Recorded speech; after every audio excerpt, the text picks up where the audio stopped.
Hello everyone, मैं आपका स्वागत करता हूं एब्स्ट्रैक्ट स्टडीज़ के इस नए वीडियो में। आशा करता हूं कि आप सभी लोग स्वस्थ होंगे और आप अपनी पढ़ाई अच्छे से कर रहे होंगे। दोस्तों, आज इस वीडियो में हम जिस टॉपिक पे बात करने वाले हैं वो है EFTA तथा भारत के मध्य हुए FTA यानी फ्री ट्रेड एग्रीमेंट। इसके विषय में आज हम बात करेंगे। जैसा कि आप सभी को पता है कि हाल ही में आयात एवं निर्यात जो टैरिफ होते हैं एक देश द्वारा दूसरे देश के ऊपर लगाए जाते हैं आयात एवं निर्यात के मामले में, वह अभी बहुत चर्चा में रहा। जैसे हाल ही में अमेरिका काफी चर्चा में रहा कि उसने विभिन्न देशों के ऊपर लगने वाले टैरिफ जो उसके यहाँ से इंपोर्ट होते हैं, जो एक्सपोर्ट होते हैं, उन सभी पे टैरिफ जो थे वो उसने बढ़ाए थे, तो वो काफी चर्चा में रहा। तो ये जो फ्री ट्रेड एग्रीमेंट होता है, यह एक इस प्रकार का एग्रीमेंट होता है जो टैरिफ वाली समस्या को हल करने के लिए काफी हद तक काम में लाया जाता है दो देशों के मध्य होने वाले व्यापार में। यहाँ पर EFTA जो है, इसका विस्तृत रूप होता है यूरोपियन फ्री ट्रेड एसोसिएशन। जैसा कि इसके नाम से ही पता चल रहा है, यह यूरोप महाद्वीप में कुछ देशों के मध्य बनाया गया एक संगठन है। किसके लिए? फ्री ट्रेड के लिए।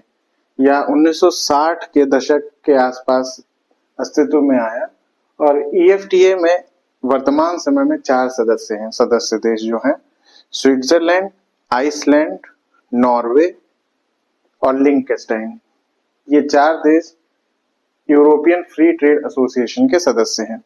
और 1960 के दशक में जब ये एसोसिएशन बना था, उस समय इसकी स्थापना का मुख्य उद्देश्य ये था कि इन 4 देशों के बीच में जो व्यापार हो रहा था, जो इंपोर्ट एक्सपोर्ट हो रहा था, उसको पूरी तरीके से बाहरी प्रभावों से मुक्त रखा जाए। एक डेट आप याद कर लीजिए, मार्च 2024। भारत और EFTA के मध्य में जो भी वार्ताएं चल रही थी वह मार्च 2024 को संपन्न हुई और एक एग्रीमेंट हुआ EFTA और इंडिया के बीच में, जिसे टेपा, इसका फुल फॉर्म होता है ट्रेड एंड इकोनॉमिक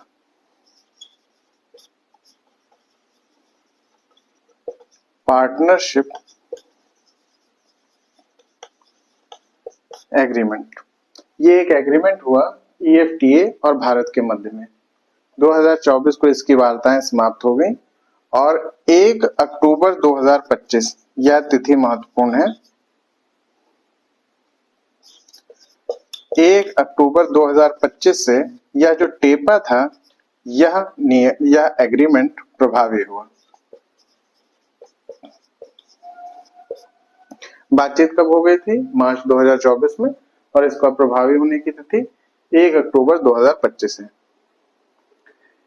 EFTA के अतिरिक्त जो ये 4 देश हैं जिनके साथ में भारत ने यह समझौता किया है, इसके अतिरिक्त भी कई देश हैं जिनमें जापान है, ऑस्ट्रेलिया है, श्रीलंका है। ऐसे करके कई देश हैं जिनके साथ में भारत की वार्ता चल रही है FTA को लेके, फ्री ट्रेड एग्रीमेंट, जो मुक्त व्यापार समझौता है, उसको लेके बातचीत चल रही है। लेकिन इसका महत्व अलग है। इसका महत्व अलग इसलिए है, आपने इस चीज के बारे में सुना होगा, EU यानी कि European union. European union European free trade association से अलग है। जैसे EFTA में हमने आपको बताया कि 4 सदस्य देश हैं, वैसे ही यूरोपियन यूनियन का भी एक फ्री ट्रेड एसोसिएशन है जिसे हम EUFTA कहते हैं, जिसके लिए भारत और EUFTA के मध्य भी एक वार्ता चल रही है। हालांकि वह अभी प्रभाव में नहीं आया है, वह उसके ऊपर बातचीत चल रही है। तो ईयू और ईयू एफटीए यानी European union free trade association, ये महत्वपूर्ण है क्योंकि ईएफटीए जैसा कि हमने आपको बताया कि इसके 4 सदस्य देश हैं, वैसे ही ईयूएफटीए में ज्यादा देश हैं। यूरोपियन यूनियन के अंदर जो भी देश आते हैं उनमें ईयूएफटीए यह प्रभावी होता है। अब एक